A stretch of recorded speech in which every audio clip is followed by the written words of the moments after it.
Broadcasting live from the Business Radio X studios in Atlanta, Georgia, it's time for Atlanta Business Radio, spotlighting the city's best businesses and the people who lead them. Lee Cantor here with Stone Payton, another episode of Atlanta Business Radio. And Stone, this episode is going to be a fun one, but we got a busy week this week. We got a busy week. It is not lost on me that late in the week, you're taking son Max up to study at Second City in Chicago, right? Yes. So that's going to be fun. We're all pulling for him. Max is such an energetic, poised guy. Can't wait for him to make it big and remember us little people. That's right. So that'll be fun. But yeah, so we got today, which is going to be a lot of fun. But then tomorrow we're at GWBC, their big powwow, their power partner thingy bobber, right. Broadcasting live all day at the Gwinnett Infinity Energy. Right, Gwinnett Infinite Energy Center. Then Wednesday we got Justin Barnes and his crew, Healthcare Now Radio and This Just In. They're coming in here. And we're doing like a 4-hour block of live broadcasting. Live radio, yeah. Man, this is getting to be like work. I know. It's like a job. But this is going to be a lot of fun today. We've got a room full. We got paparazzi. We got entourage. We doubled up on the producing team this morning. First up on Atlanta Business Radio, please join me in welcoming to the broadcast Senior VP and Small Business Banker Manager with Bank of America, Mr. Michael Williams. Good morning, sir. Good morning, guys. Thanks for having me. Oh, we're excited. Recently, Bank of America put together a report, small business report. Yes, small business owners report. Right. So what'd you learn? Anything good happening here in Atlanta? Yeah, Atlanta is a great place to be a small business owner based on what we learned from the study. Small business owners are telling us overwhelmingly that they feel very optimistic about the local economy, even more so than you're seeing in other metro cities across the country. And then what was the impetus to have Bank of America say, you know what, we're going to put some energy in and really document this and do some research around the small business community? It aligns well with our passion around really understanding what's important to our small business owners and our entrepreneurial community, and really making sure that our advice and our expertise aligns well with what's on the minds of the communities in which we live and serve. Now, how does it work? Like you read in traditional media and some of these legacy media, this doom and gloom, and then the sky is falling. And then, I don't know, we come in here every day and there's a bunch of optimistic, passionate people trying to make things happen. Like, how do you kind of... Well, like you said, very optimistic. Everybody's, very positive. I think a lot of it has to do with the industries that are here in Atlanta. But what you're seeing overwhelmingly is 67% of the business owners feel very positive about the local economy, right? And so that's driven by the fact that they expect revenues to grow. About 71% of the business owners are expecting revenue increases year over year, and another 87% or about 87% of that same population are saying that they're going to expand their business, with 37% saying that expansion is actually an increase in hiring, which is aligns well with what we saw in last month's job results when we saw jobs are up in overall in Georgia. Now, why do you think that Atlanta is doing so well? Is it something unique happening here that's not happening in other places? You know what? I think it has a lot to do with the industries that are in Atlanta. You don't see as many of our business owners concerned about trade, right? Any of the trade reform that might be happening. Mm-hmm. They seem to be more neutral on things like that. But I would say overall, it really just has to do with a lot of folks are moving into the great state of Georgia, Atlanta specifically, and we're seeing a lot of growth. I mean, I think it's the grits. I love the grits. Right? You know what? I was going to say the grits, but then my wife would be like, he's always finding a way to mention grits. That's what my wife said. I'd say it's the grits as well. So now the diversity of our economy is kind of unique, too, in the country, right? Like we have a port, in Georgia as a whole, we have a port that brings in a lot of goods through the city. We have an international airport. We have a lot of universities. So a lot of young people, I would guess, are moving here. It feels that way. Traffic seems to be getting, a little more intense. Can traffic get any more intense? I don't know. I think it can, because it seems every week it seems like more and more. But again, like there's only traffic. People complain about traffic only in places where people want to be. Exactly. The towns that don't have any traffic usually don't have a lot going on. Exactly. Listen, there is an extreme amount of growth, and our business owners are very excited about it. Growth means more jobs, so a lot of people move into the area, and I think across the board in every sector, you're seeing companies looking to do more hiring.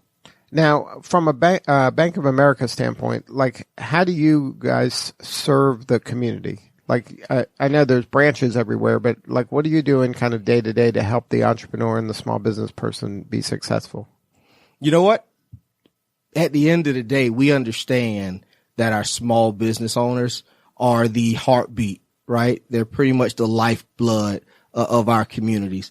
And so we make every effort to understand what's important to them, what they would like the power to do, and provide the expertise and advice necessary to help them grow their businesses. So whether that be around making banking more convenient or helping them grow by making lending accessible. We take pride in being one of the top small business lenders in the country.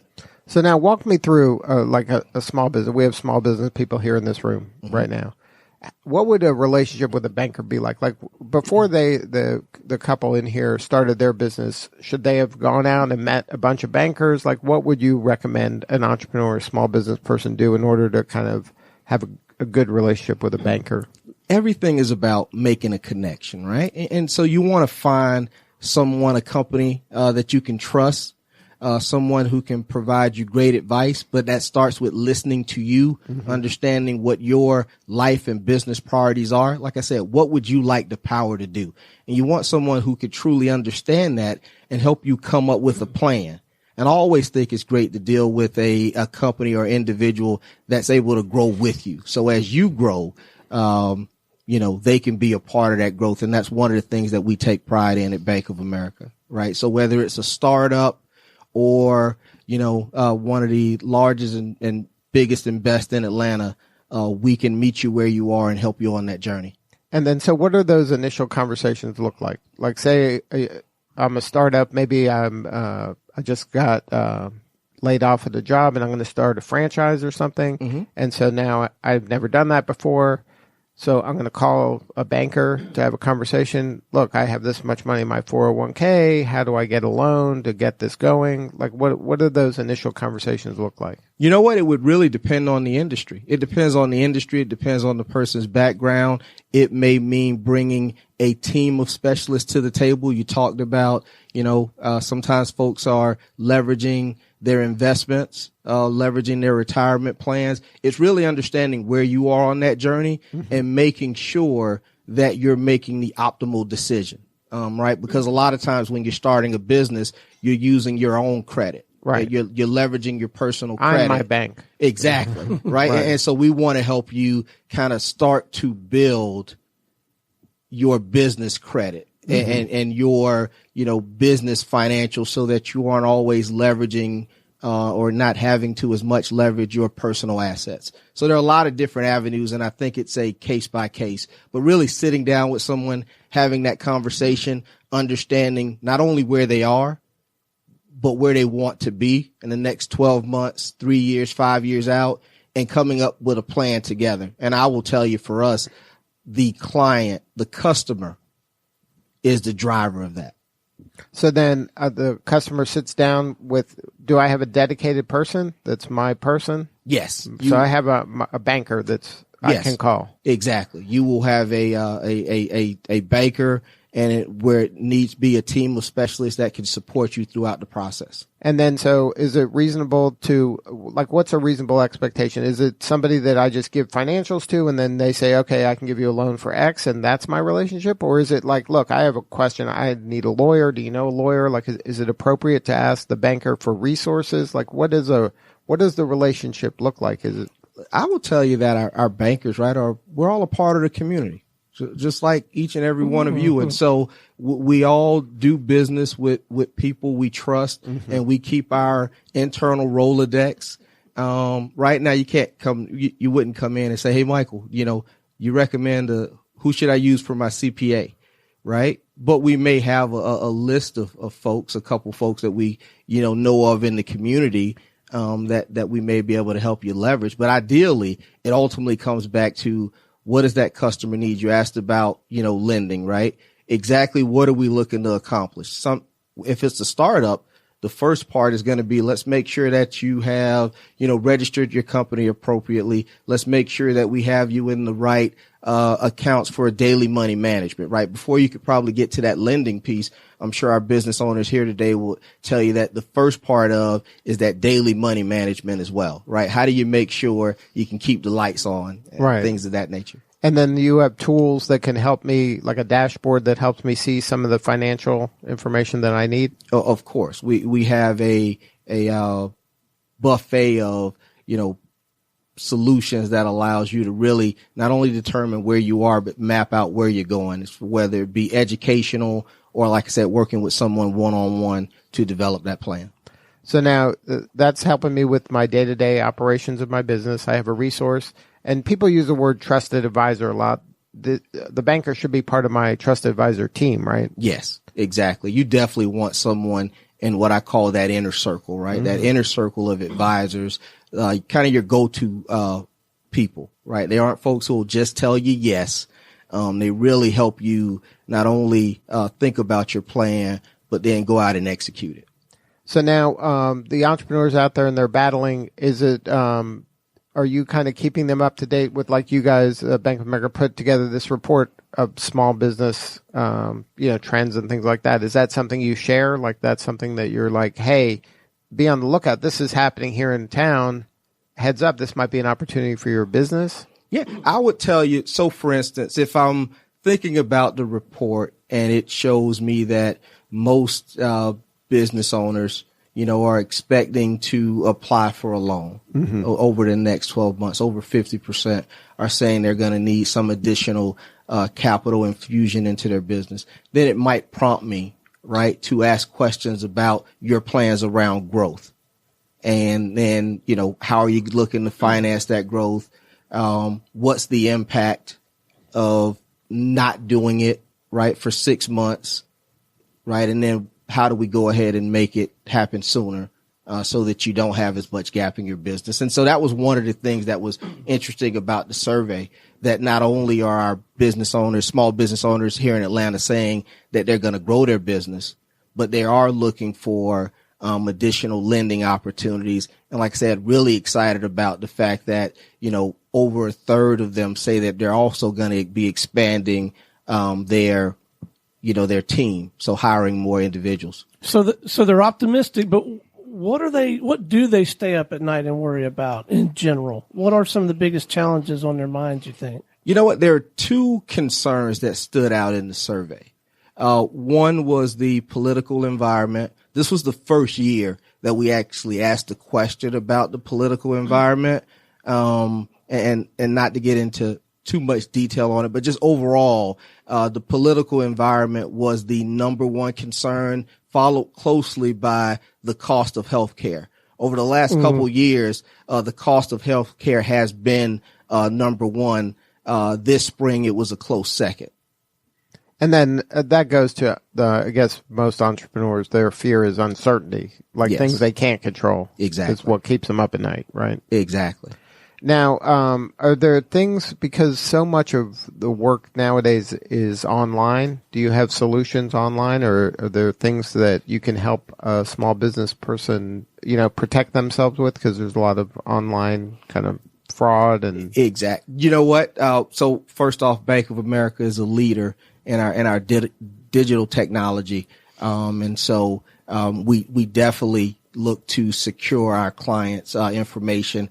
In the survey, 4 out of every 5, so about 84% of the small business owners surveyed said they had done some things to protect themselves from cyber attack, right? Whether that be updating their technology, investing in technology that secures their client information, and just thinking about how they dispose of secure confidential information. So it is a hot button for all of us. No matter if you're a Fortune 500 or a startup, everyone's really focused on protecting confidential information.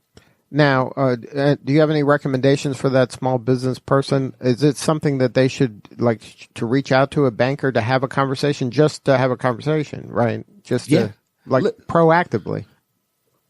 I view financial health almost right the same as I would just overall health. Meaning, if we meet with our doctors every 6 months or so, we should be meeting with someone, our financial advisor, our small business specialist, at least twice, if not 3 times a year as well, just to make sure that you're on the right trajectory to accomplish your goals and to make sure that the health of your business and financially is just as sound as you forecast it to be. So now in your work, you have a team of people that are serving the small business community here locally in Atlanta? Yes. I have a team of specialists that service our small business owners throughout Greater Atlanta. And if somebody wanted to learn more and have more substantive conversation with you, what are the coordinates to get a hold of you or somebody on your team? You know what? I would say go into any of our Bank of America locations or go online and schedule an appointment, and we'll be glad to help you make your financial dreams come true. And you can go to Bank of America. You're part of that solution. I probably oversold that a little bit. Make your financial I thought it was dreams come perfect. true. But, hey. So bankofamerica.com will help them find bankofamerica.com will help you find the closest financial center, and also allow you to schedule an appointment directly with a specialist. Well, I tell you, it's encouraging to me to learn that most small business owners, entrepreneurs out there are optimistic. I like having the reality check of some of the things that we need to keep our eye on. But what I resonate most with in this conversation, Lee, kind of circling back to us and our situation, I would much rather walk into the bank and say, Susie, I know we've been talking for 6 or 8 months now, but we think we might want to borrow some money to expand. We want to open up another dozen studios. I would much rather walk in and have that kind of conversation than just out of the blue say, I know we haven't talked, we've been customers for 30 years, but we want to borrow a couple $100,000. That you're much better. There's no reason not to reach out right now, have that conversation, and really cultivate that relationship. And your bankers are happy to do that, right? Exactly. They are very happy to do it, right? Listen, at the end of the day, we want to listen to our customers, understand what's important to you, what do you want the power to do, and then help you make that happen, right? By providing expertise and lending to help you grow your businesses. All right, Susie, I'll reach out and we'll make that first appointment. Outstanding. I was looking forward to it, though. Hey, keep up the good work, man. Thank you so much. All right, how about hanging with us? We're going to visit with a couple more guests. Listen, you got somebody who's on the top 40 for 40 list, and I heard there's pastries, so I'm not going anywhere. See, he did his pre-show research, didn't he? He's a pro. All right. Well, with that lead in, please join me in welcoming to the show managing partner with Silver Penny Financial, Miss Charlotte Geletka. What'd you learn in that last segment, Charlotte? Good morning. Good morning. That was fantastic. I could not agree more that your financial health is one of the most important things that you need to start paying attention to. So thanks for teeing me up. No problem. Well, Charlotte, tell us about Silver Penny. How are you serving folks? Well, Silver Penny is a financial planning and asset management firm in Greater Atlanta. We serve over 1,000 clients, and we manage over $500 million of other people's dollars, which we know are very valuable to them. We have 7 financial advisors working, and we have 2 locations, and we are very focused on the individual financial planning. So as you were discussing very much your business financial health, we come into play when we talk about major life transitions and, your personal financial health. Now, are your clients primarily here in the metro Atlanta area? Primarily, yes. We do have clients that, achieve financial success and they move to exciting places. So the Cayman Islands branch is coming soon. We should do a remote for you guys there. You know, I think we would do that for expenses only, wouldn't we, Lee? Absolutely. You do realize that I'm in a regulated industry, so. So, what is the profile of a silver penny client? Is that a person that is like, an athlete, or are they regular people? That's a great question. Owners? I take a lot of pride in the fact that we serve everyday people. So we service 3 types of clients really well. One is retirees. So a lot of people hire us when they start having the questions, can I retire? Can I afford to retire? And they will hire us for the fee work to determine if that's a possibility for them. And then a lot of times they will hire us to manage their retirement dollars. So we're doing everything from their asset allocation to cutting them the checks every single month, withholding the taxes and doing the planning and everything in between. We also serve women in transition.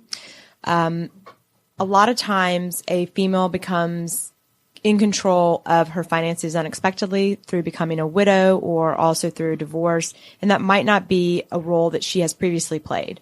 So we help a lot of people and come alongside them and help them to understand what it means to be in charge of your financial life, including the investing, which is unfortunately something that women typically have not done as leadership in their family roles. And then we also help young professionals. We truly believe at Silver Penny that everybody needs a financial roadmap, and you need to know where you're going. And there's points in people's lives where you may not have the dollars where you need a financial advisor to manage. What we do at Silver Penny is we offer fee planning. So you can come to us, hire us, and we will give you a financial roadmap. And then what does fee planning mean? So that means that you're hiring us in an hourly or consultation basis, similar to you would an estate planner or a CPA. So you're just paying for financial advice. There's a big difference between having an investment advisor and having good financial advice. So we believe those two things are exclusive. We want to offer you an independent financial plan where we may or may not manage the money. We do not want those conflict of interest, and we want it to be more accessible to people who need financial advice. So then I just pay a flat amount of money and you say, okay, do these 14 things and then see you later, bye. And then I go and then I make the investments. Well, I'd like to think that we do such a great job that you're going to come back to us and say, hey, will you manage all my money? Which is something we do so too. That's the outcome you desire. You want to be able to give the advice and also to serve the client. Yeah, but there are some cases like the young professional. So I've done a lot recently where I'll have some couples and, they just want a financial well check. They need to know, are we saving in the right places if we have the competing interest against, saving for our kids to go to college or investing in retirement. And in that situation, they're in accumulation phase. And so their greatest place to save money is in their own 401k. Their other outside investment options just doesn't make sense for them to have a financial advisor. So is there a dollar amount where it makes sense to have a financial advisor? That's sort of a loaded question. It depends on each individual situation. We say about $250,000 is where you really start to hit some complexities, and it's time that you are looking at, can I look outside of what's available, maybe in the 401k or what's available through my employer. So now, you mentioned a lot of your clients are working and they're in accumulation phase. So they have 401k. So then they can pay you to kind of look at and make the appropriate choices within the 401k. Is that a way to at least begin a relationship with you? That is correct. We can give them a guidebook, basically. Right. Okay, so that's a big deal to me. My wife has a real job, right? And she has a 401, and the choices available to us are ridiculous. I get so lost, and it's like throwing darts at a board. So for a fee, knowing that that's maybe our main vehicle right now, and it has been for several years, you're willing to, and you do help us think that through. Yes, correct. Now, that's a big thing to me. That's a big right. deal. And in the financial advisory space, a lot of people are not doing that. So we find that we're very unique and that you can pay us for our advice. Mm-hmm. And then even though that we don't have money invested with you and your firm, you're still helping us make the right decisions with where the money is allocated right now. Yes, correct. But I probably would 10 years from now. Look, Charlotte's done a great job. Let's let her manage the money now that we're done, right? That happens, yeah. Right. And if we are truly desiring to partner with you and help get you on the right financial road path, we want to see you from the beginning. So I much prefer meeting younger couples, just getting started out and coming to us saying, hey, are we doing this right, that right? Kind of giving them where the red flags. Because a lot of times if it's not your area of expertise, you can't see that. You need to hire a third party to help you determine what it is you can do better. Now, is part of the service kind of helping me with the budget and kind of like saying, hey, well, these are my saving goals, or is this appropriate, or I want to retire? Like, are you having kind of a holistic kind of lifetime? You're using all the buzzwords in our industry. Yes. Holistic financial planning does include, we're going to look at your asset allocation, your 401k options. That's a fancy word for it. We're going to look at your competing saving goals, your cash flow, meaning where's your money going? Okay. We're going to look at your tax strategies. We're going to look at your risk management. If something happens to you, what happens to your loved ones? So we're going to uncover all those different facets. Now, earlier, Michael mentioned that the banker was part of the team, right? So then you're saying the financial planner is also part of the team? Correct. Now, who's the quarterback of the team? I'm glad you got that question. Yeah. I think you're the quarterback. Yeah, the financial advisor in most scenarios is going to be the quarterback. We work with your other professionals, though. We think that a holistic financial plan for you and your business should include your professionals working together. Right. So it is not uncommon for me to have a conversation with someone like Michael or to, have a meeting with your state attorney or your CPA, or if you're not engaging those professionals, to introduce you to them. So now when you're working with a client, is it typically a couple? Is it more one person or two people? Typically couples, but we do, like I said, have a lot of women in transition. So transition. So that's a tricky thing. But that I would. Oh my. Okay, I'm trying to envision. You're sitting down with a couple. Couples aren't always on the same page about their money. So you're like half therapist too, right? Yes. No, I mean, let's be realistic. We have a couple in here. We won't necessarily dive into their situation. But now that we have it, this is an intervention for the couple. Actually, this is why you guys were invited to the show. We're like Dr. Phil. But there's an extreme value in hiring a third party, right? Because all of a sudden, then I'm the neutral and I can explain to you the numbers. Right? We'll put it up there and we have these very open and very emotional conversations. I mean, everybody has a personal relationship with money. Okay. So each part of the couple is bringing that into the relationship. And then I'm the one that has to bring that back out again when we talk about your goals, especially when you talk about retirement. It seems so far off a lot of times when you get married and then all of a sudden you're approaching it and you need to have a vision for what your life is going to look like when you retire. If we're going to get a good financial plan for you, we need to know what it is that you're going to be doing. Are you going to be opening a business? Are you going to be traveling around the world? Are you going to be watching your grandkids? And those are things that you need to start thinking about to make sure that you're on the same page. Now, has the concept of retirement changed a lot? I believe it has as I approach that age in terms of, my father, retirement was something they didn't think they'd live a long retirement.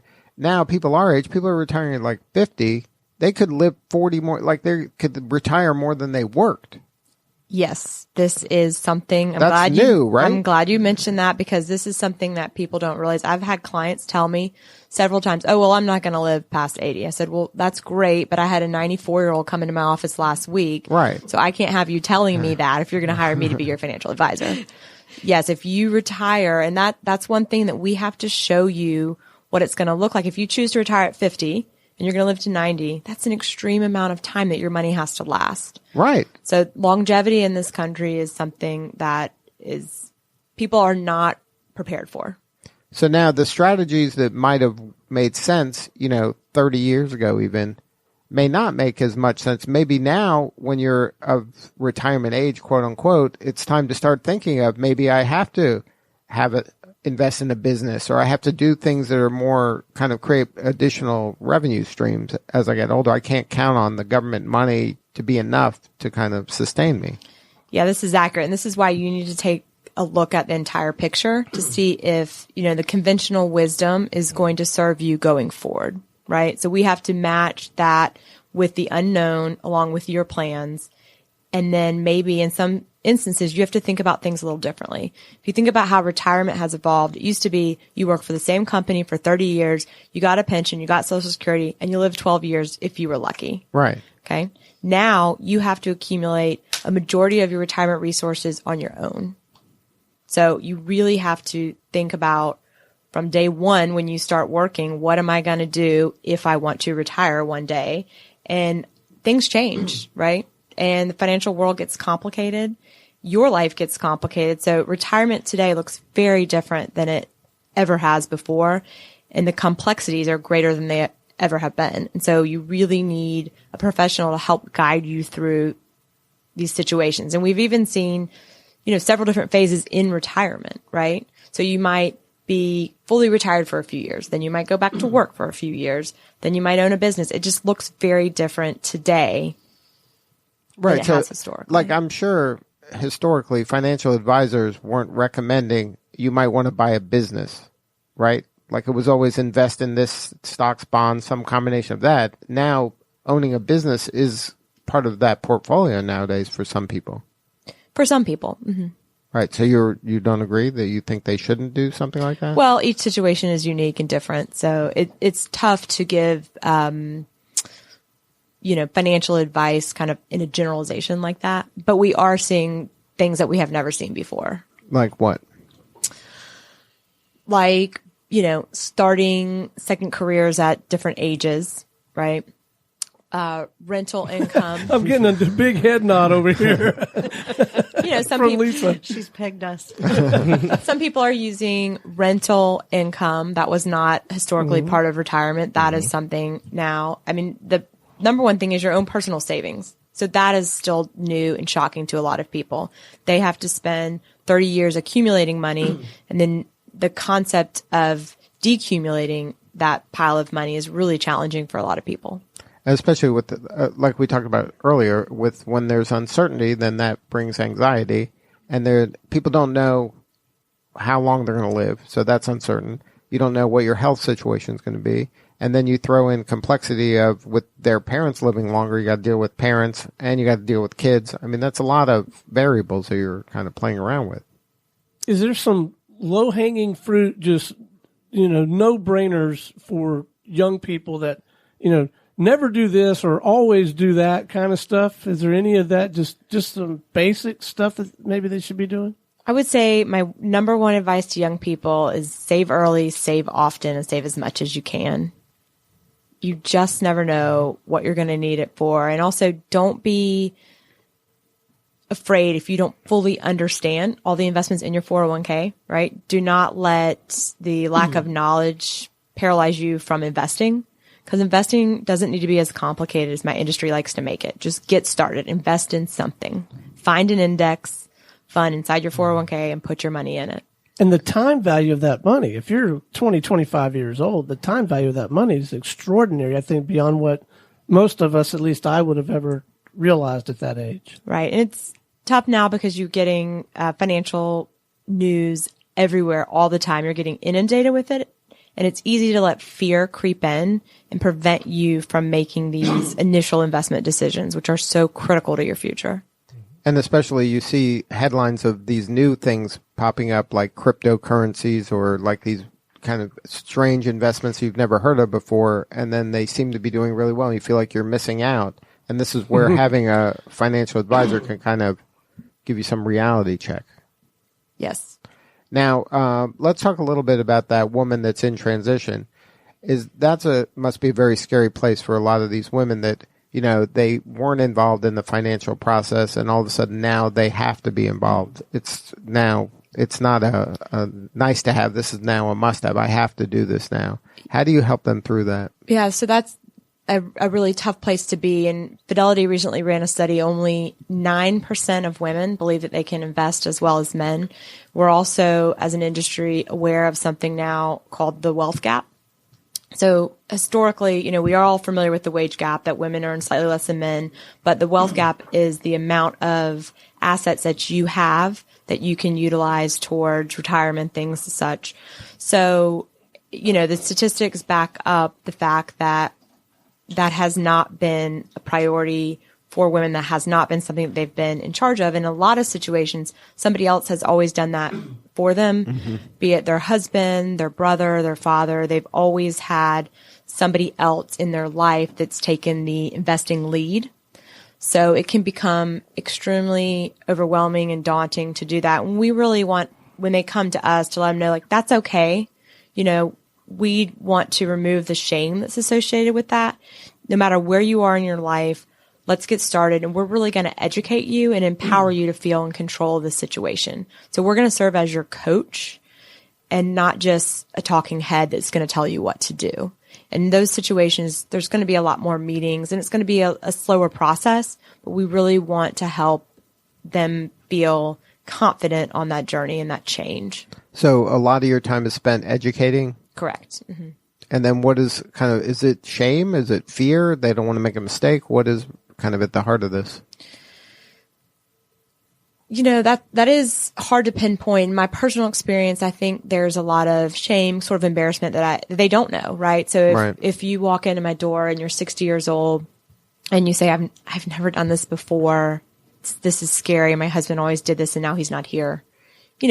There's a lot of places that you go psychologically there, and you just feel paralyzed. So we really want to help acknowledge where that individual is, walk with them, and really kind of get in the details of it as much as we can and try to help them to learn to be better stewards of their financial resources. And I think it's a valuable service that you provide, because there's a lot of scammers out there that are just preying upon this group of people that don't know, and that take advantage of their kind of lack of knowledge about this, and they can really do some damage.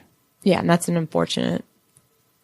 It is. But we really do. And a lot of times if there's family members, that's why I think that the fee service, if they want to get to know us and see how we work and get to know our process, hey, just pay for our advice. Right.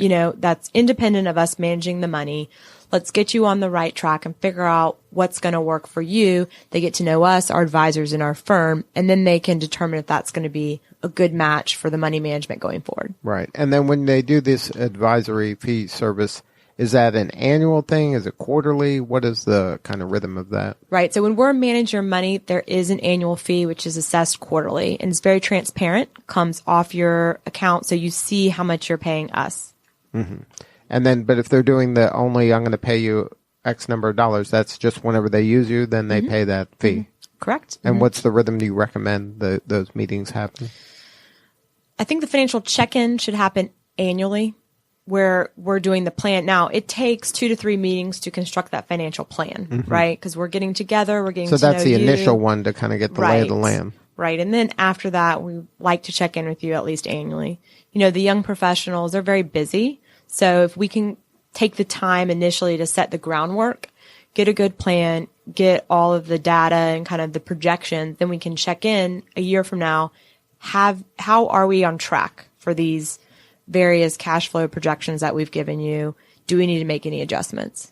Now, when you're dealing with the young professional, are you recommending some of these kind of robo services where they just kind of take the money out and it's just kind of working for them and compounding?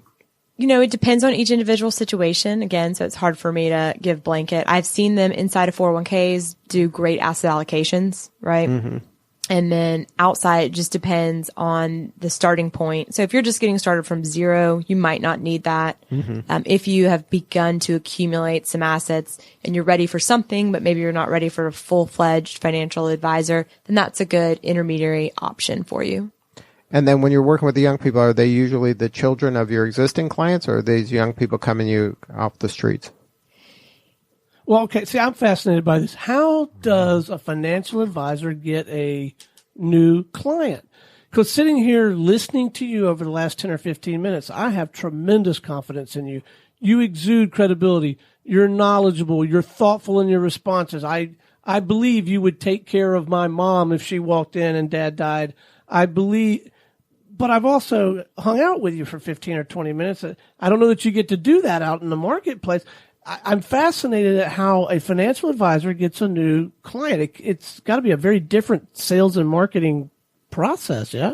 It is. It's very different. It's changing now with social media, but traditionally, financial advisors would get clients through doing seminars and those types of things. I don't do that. We have a big enough client base where we get a majority of referrals, right? And I've also been spending a lot of energy this past year going out and telling people what it is that we do. So doing things like this, I also do some writing for industry publications and also LinkedIn, social media, all those types of things. But traditionally, it is a difficult sales process for financial advisors to find people that are a right fit. And then is it because you're asking a person to trust you with their life savings? Right. Yeah.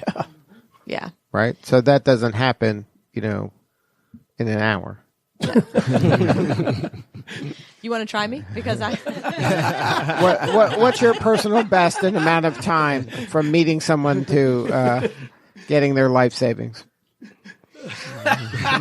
You don't have to say that on the record, Charlotte. Don't make it. No, but typically it's probably years, let's just right? put it this way. I'm good at what I do. Okay.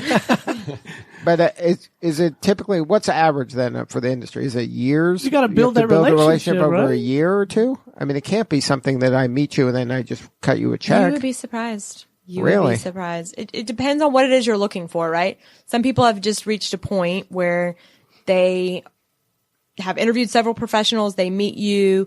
They see your process, they like your process, and they don't want to manage their money anymore. So right. they need so then someone they're else. ready to make a decision. And then there's other situations where they're going to pay me the fee once a year, write a check to me for years before I'm going to manage the money. Right. So that really depends on what you are looking for and if you're ready. And we really want to work with people that value financial advice. Right. So we're not going to beg you to be our client. Right. We do great work. We truly believe in our process and the way we do financial planning. We really want those clients that we can offer the most amount of value to, right? Mm-hmm. So we're selective too in the process of who we select to become clients because we are going to have a relationship with you and we're going to be there when things don't go well, right? So I have worked as a financial advisor in the Great Recession, 2009. So that's still scarred into my memory. You've had those calls. I have had those calls. Okay. So I know what it's like when things in the financial markets go beyond our control, right? Right. So when you're going to call me in that particular instance, I need to be a relationship where we have a mutual respect for each other. Right. Because you're going to be really upset and I need to walk you through that scenario. I need to talk you off the ledge. Right. And a lot of times the worst time to make major decisions are during that kind of emotional state. Mm. Well, fear and greed rule the world. I can tell you that. And one of the things that we do is behavioral coaching. A lot of the decisions that you make in your finances have more to do with your behavioral instincts than they do with your cognitive mind, believe it or not. And it's not natural to be an investor. Warren Buffett said it best. He said, investing is simple but not easy. Because when you should be buying is when it feels the worst, right? Mm-hmm. March of 2009 was when the market bottomed. And hindsight's a very interesting thing, right? Because we all said, we should have bought. But the people that I spoke to on that day, they were at the pinnacle of fear. Right, because they don't know if that's really the bottom or is it going to keep going down. And they don't ring a bell when it hits the bottom or the top. Right. Right. Which is another advantage of having an investment advisor with you because you're having to make these really tough psychological decisions on your money and you cannot be objective because your emotions get involved. Right. So even the past 2 weeks, I've had a lot of people, we've had a lot of phone calls and they said, okay, I just need you to tell me that I'm doing what I should be doing. Mm-hmm. Said, I told you we were going to have this phone call. Now we're having it. Right. They said, okay, great. I feel so much better. I'm like, great. Well, that's why you're paying me. Right. Because there's cycles and sometimes you're at the top, sometimes you're bottom, but you got to believe overall, if you believe in the American economy or whatever investment group you're buying, if you believe optimistically, like Michael said earlier, then you got to be in for the long haul. So now, if somebody wants to have more substantive conversation, well, before we wrap, I want to know about this Morningstar Advisory Board. How has that come about, and how did you get involved with that group, and how has it helped? So this is something new. Morningstar is the largest independent third-party research company probably in the world. I don't know if you've heard of them. They have the star ratings, right? So 5-star fund. They started back in the 80s identifying mutual funds because that's sort of how the investment industry evolved. And due to my work in the industry and probably the fact that I'm a little unique, there's not a lot of investment advisors that look like me. They have an advisory board, a member of investment advisors that are kind of helping them from the field give the perspective of what they're seeing out amongst individual investors. Mm-hmm. So I'm going to join that board and help them. They have a lot of technology and a lot of resources to help both the professional investment advisors and the individual investment advisors. And then you're writing articles, or you're doing things of that thought leadership, speaking? I do a lot of how to financially empower females. Mm-hmm.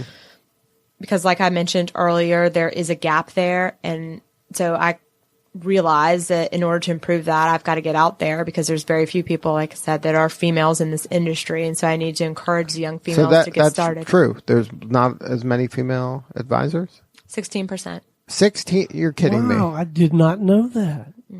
16%. That's weird. That's on a good day. No, well, we interview a lot of people, and most of the people we interview are female advisors. So it occurred to me that was the vast minority. Mm-hmm. Wow, that's stunning. Why do you think that is?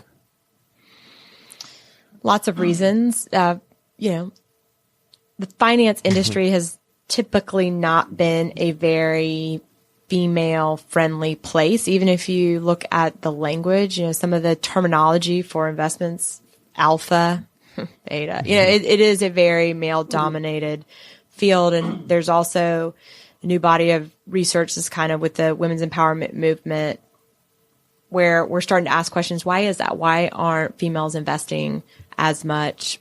Why do we feel less confident as a gender? So this is sort of a new, field of study, field of research.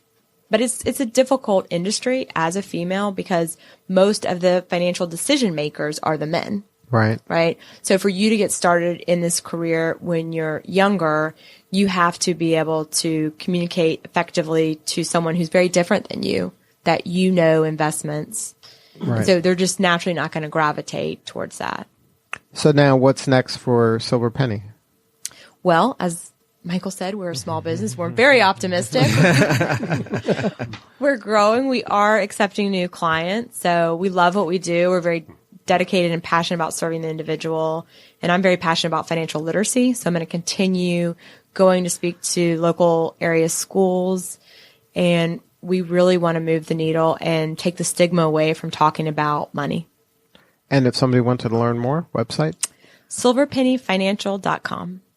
Well, thank you so much for coming in and visiting with us. And I love what you're doing with respect to financial literacy. And I'm personally of the opinion, and I'm not the example of this, but I'm of the opinion that the younger we can start educating our folks just to be smarter about all this, because there really is something to this time value of money. And you don't have to be a hotshot 6-figure earner to make have a very comfortable retirement. I mean, I've got a cousin who was a school teacher. She's a multimillionaire.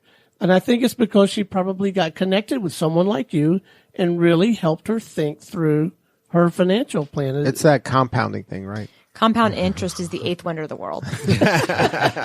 Got to get in on that early. Well, thank you for what you're doing. Thank you so much for coming in and visiting with us, and congratulations on the Morningstar thing. That's fantastic. Thank you. Hey, stay with us. We got one more group we're going to talk to, okay? All right, I'm in. All right, Lee, you ready for the headliner, buddy? I am. They've been so patient. They've been nodding their head. They've been taking notes. They've even laughed at a few jokes that we tried to throw out there. They've been great sports. Please join me in welcoming to the show with La Macaron Alpharetta. Did I say that close to right? Pretty close. Lisa and Dave Amundsen, how are ya? We are great. Thank you for having us today. What's a macaron? Yes. Welcome to Le Macaron French Pastries, new to the Atlanta area. I was laughing and nodding along so much with you, the financial planners, because I was the epitome of the woman not knowing what I was doing. And the one thing I wanted to comment about that before we moved on to us was everything truly is relationship based, and that's what we did when we were interviewing financial analysts to become our partners. And this was many years ago, because my husband's in finance, so he kind of drug me along with him. I'm not that person. And the one thing I can tell you is you may not know who you love right away and who you trust right away, but you definitely know who you don't. Good point. As a woman who is learning, we've been talked down to a lot, and you know, I don't know a lot, so I'm not shy, so I come right in and I'm like, explain that. And so it's been a very interesting run, and I'm proud of you for what you're doing for that. So thank you. Saying that. So tell us about La Macaron. What was how'd you get here? Like you weren't you're from France and you're making pastries. So I'm Italian. They didn't have an Italian pastry franchise? No, not at all. Not at all. I don't cook. I don't bake. No, right. Yeah. He's not allowed in the kitchen. No, we are also the epitome of the, I don't want to say midlife crisis, but midlife change, changed kind of where we were going in the world. So where were you at pre La Macaron? So my background is hospitality. So that was my degree.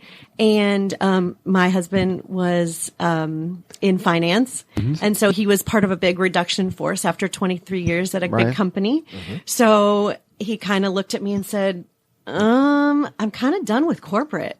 And I thought, well, that's great. I don't know what we're going to do now.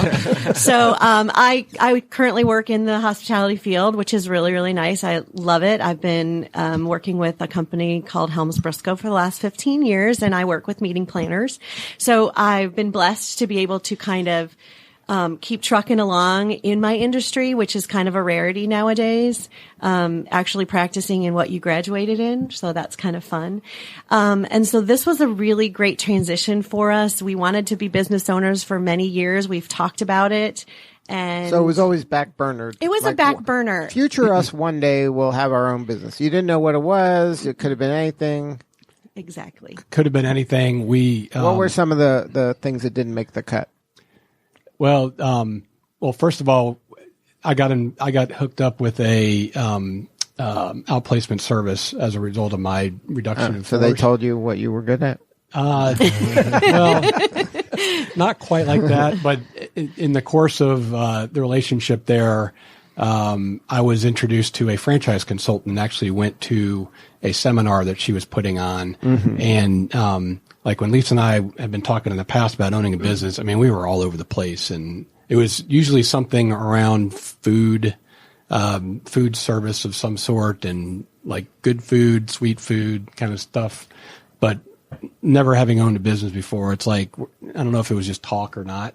Right. But we went to this franchise consultant, or I went to this seminar she was putting on, and I had never thought about franchising in that way before. And she said a lot of good things about it, and it really kind of piqued my interest. And I remember going back to Lisa after I attended that seminar and say, hey, we really should, this is something we probably could look at and do something. So once you kind of make the leap, okay, so franchising is a possibility. Mm-hmm. And then now that just is the beginning, because there's 50 million franchises, right? And food ones, they're probably more than any of them. Exactly.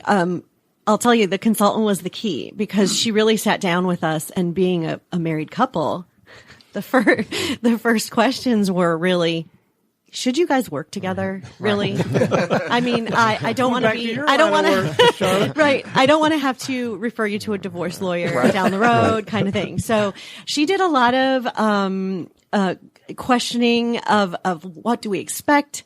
What are we good at? what he's good at. What am I good at? How are we going to make this work? Will we kill each other? That kind of thing. And honestly, we've been blessed with the fact that, he and I are so opposite that it works. It really works. So complementary. Yes. But complementary. Now, part of the decision-making process, though, is do I want a franchise that I don't have to do anything and it kind of is doing it and I'm funding it and I'm kind of making sure it's all working? Or another one is, am I going to go in there and talk to customers and sell stuff? Right. So you just described Dave and then me.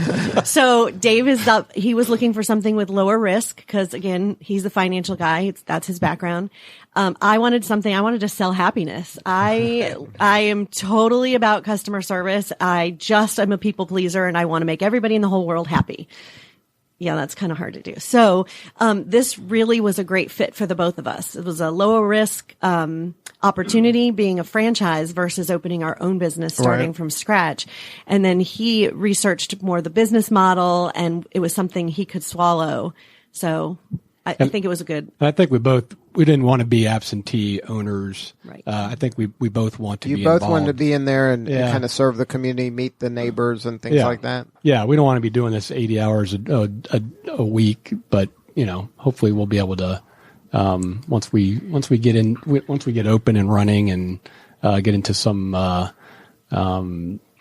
cycle of operation, we'll be able to kind of pull back a little bit, but still stay involved to the extent. So now the first one's going to be in Alpharetta? Yes, sir. But there's going to be a bunch of them? Well, our 3-year plan is 3 stores, 3 years. 3 stores, 3 years. Oh, wow. So it's ambitious, but it's doable. So you already have the locations kind of mapped out? We do. Our first one will be at inside North Point Mall, which we're really, really excited about. So it'll be a storefront or a kiosk? It'll be a 250-foot square kiosk. So we're excited. So it's quite large, and we'll have a full array of product. And being that North Point's kind of undergoing this whole renovation and a revamp of the whole mall scenario, as everybody knows, since retail kind of took a big hit these last few years, we're very excited to be on the ground floor of that. So, all of that construction has started and, city council is backed them up, which we're really excited about. And we kind of waited until that happened and got the buy-in of the city and we were happy to jump in. Nice. So is it malls? That's the locations of all of them, or that's just the first one? No, that'll be the first one. Hopefully that we're hiring for that one now. So if anybody out there is interested. We're hiring for North Point Mall and, we will be opening hopefully by the end of September, assuming all of our construction renovation is going on schedule. And then our next location, we are working, on Avalon. So that's the outdoor, kind of lifestyle brand mall. And that one is going to be a totally different concept. And that is going to be taking just our core product, which is the macaron, and, showcasing it in an 8-foot by 8-foot outdoor kiosk. So it'll be 8 foot by 8 foot? An 8 foot by, so is that a cart? It is. It's a cart. So we're designing, it'll be the first one of its kind. It's very new to the owners and the franchisee. And the franchisor helped us kind of develop the whole thing. We worked with, a company out of New York that kind of does all of the display units for Le Macaron, because they are all cooled. They're specially made for Le Macaron. So, we think we've designed a really great product, to be able to withstand the Georgia heat in the summer and still remain open in the winter. So it was a totally different concept and they haven't built this one before. So now, does that, you roll it in every day or it's permanent? No, it'll be a permanently mobile. It is able to be moved. It is on wheels. However, not roadworthy. It's not a food truck per se, but we can actually move the location. But is it like where you could bring it to a festival? We could actually.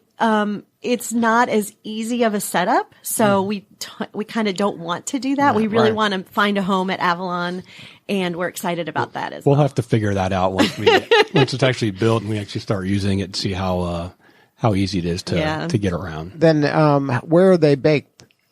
So the corporate office, I could call it corporate office, the franchisor is located in Sarasota, Florida. And it's a family that came from France and decided that the United States just needed a really, really delicious macaron. So the mother-daughter team from France decided let's do this. The daughter happened to have married a pastry chef in France. So she sent for her daughter and her son-in-law, and her son-in-law Didier is the master pastry chef. And he brought in a friend also from France, and they both run the confectionery. So everything is done on site by hand. They can produce about 13 to 16,000 macarons of one flavor a day. So how do they get to you? So they get shipped up to us. So nothing is flown. Everything is driven. So we unfortunately don't deliver outside of our area. Shipping is just hard on a macaron. They're so delicate. Right. So yeah. So then, so they get to, you have a place where they're all at, and you bring them to the different locations? We do. We have a kind of a home base at North Point. They've worked with us to get a So that's going to be unit. kind of the home base for all of the locations? Maybe. We'll see how that works out. We're hoping to that our learning third one. curve is fun, isn't It is so much fun. So much fun. We have a big walk-in freezer at North Point now, so that's where all the product will be housed. Yes. Yes. But we anticipate our third location, we're hoping for a full sit-down cafe. Oh, So wow. that we hope to turn into our home base, Right. 3 years down the road. And then, so what's been your favorite part of this adventure so far? The networking. For Really? me, yeah. That's what I enjoy doing. So, getting out and talking to people and telling about this amazing product. The product was the huge buy-in for us. I hadn't met a macaron that I actually liked, Right. to be perfectly honest. So that was a tough sell, and my husband had never tried one at all, but at Right. least in the hotel side of things, I got Right. to try them. However, when we got to try the Le Macaron, It was different. It is phenomenal. Right. It really, truly is. I am not a baker. I love to cook, but I am not a baker. You do not want me baking. So, this has been a really great way to bring something new into the market that I felt really good about and selling. you're passionate. And then is the business model, is it primarily just people who stumble upon it where they're in that location, or is there a catering angle? Is there a corporate gift angle? There's all of the above. So then, but that means you need salespeople for those channels. Correct. That would be me. Oh, there you so go. yeah, that is where my heart is in, the sales part of it. So, I'm hoping with my connections in the hospitality industry, the meeting planning side, that it will help me get started on maybe more the corporate gifting or the amenities for hotel rooms. But what or about guests. selling it to other places, restaurants and things like that? Yeah, actually we are working with, a nice young lady, south of the city who is opening up her own, bakery, and she just cannot bake everything herself. Right. So we will be providing her with, our specialties, which is our macarons and some eclairs and some of our French gelato. So you're having we are gelato excited. too? We are. We'll have Wow. we'll have gelato at our North Point location. I do believe they have about 12 to 13 flavors, and we'll carry about 8 at a time and have some specialties. And we've got 20 flavors of macarons, 6 flavors of eclairs. And I feel like I should have brought you guys some today. We'll just use our imagination. But yes, so catering is the other, to answer your question about catering, it's such a loose term because catering can mean so many different Right. things. Catering can be, it's your birthday party and Right. you want a really pretty display. The nice thing about, our macarons is they're gluten free and they're only about 80 calories each. So they're a little bit more like mini indulgences. But they don't leave you feeling guilty. And the gluten-free aspect of it, made with almond flour, I think it's a great selling point for people like getting married and you have your big, beautiful cake, but you really want another alternative for those who Right. can't. And having a big, beautiful macaron display, maybe in your wedding colors or something. So there are different ways to cater, because we're not a full-fledged, event facility or anything like that. So we're not providing dinner. We're your delicacies. So now, when is the grand opening again?